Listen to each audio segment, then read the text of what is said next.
Okay, today we're discussing the FD1 and how simple it is to fly. We've got Oliver. Oliver, wave. Say hi. Hi. Okay, so Oliver's going to be flying today. He's our main pilot. We're just going to discuss a few features with the FD1 as it's brand new and there's not a lot of information out there.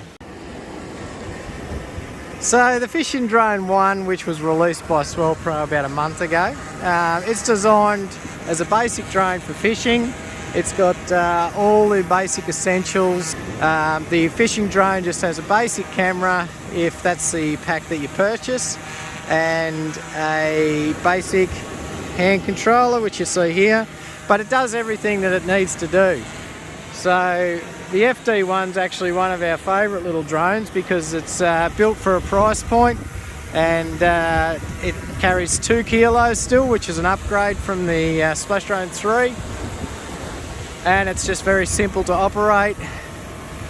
The other thing we like about this one is that they've finally integrated a feature for low battery alarms. So instead of watching or having to watch your voltage on the drone all the time from the hand controller, which you can still watch now, you can see that that's 14.5 volts at the moment with 10 satellites.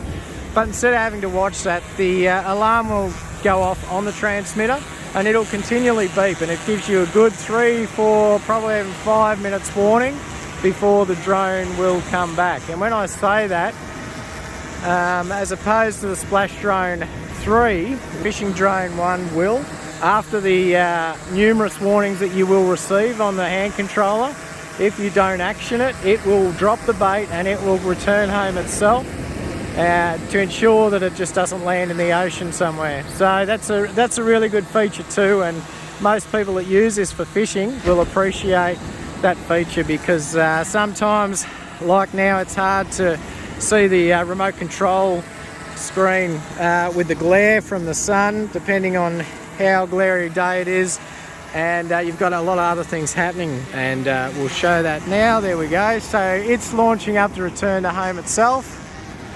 Just having a look here, low battery, 14.4 volts, flicks up, low battery, return aircraft.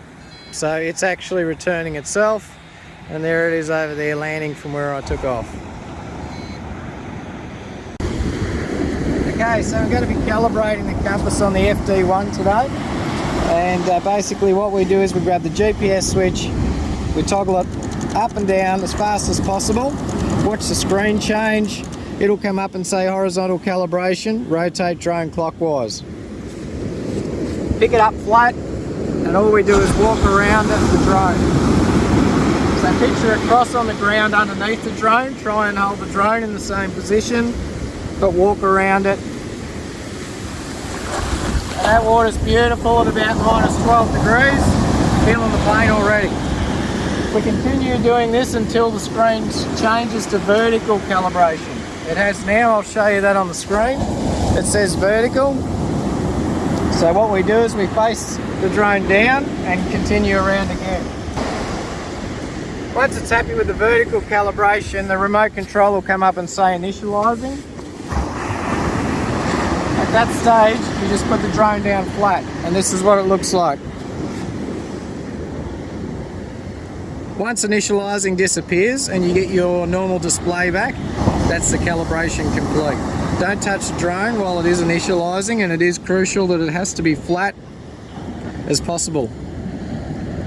And that's all there is for a compass calibration. Okay, so now we're going to go through the FD1 IMU calibration. You don't generally have to do this unless you've had a topple over or it asks you on the screen. It will actually come up on the remote control screen and ask if it'll say IMU calibration request. It obviously doesn't at the moment because it doesn't require one, but we'll show you how to do one anyway. So the stick procedure for this is hold your throttle all the way up, rotate the right stick left, right really quickly, backwards and forwards until it says initializing. When it's initializing, ensure that the drone is flat. So it wasn't flat in the sand, so I've pushed the back legs down a little bit so it's more level. And all you do for this one, you don't need to touch the drone, you just wait for it to initialize. This is basically calibrating the onboard computer for level. So if you've got it on a lean, it's going to think that it's level and it'll fly on a lean all the time.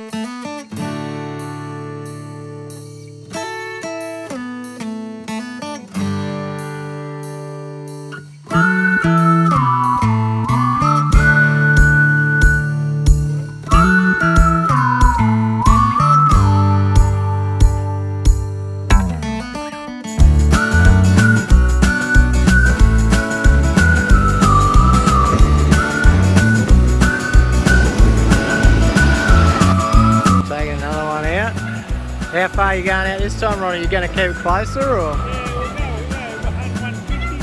Yeah, I reckon a bit closer. That was beautiful weather for fishing. Doesn't necessarily mean it's beautiful weather for the fish to be eating. But we'll see how we go. You got something, Emily? Bring it in. 200 more meters to go.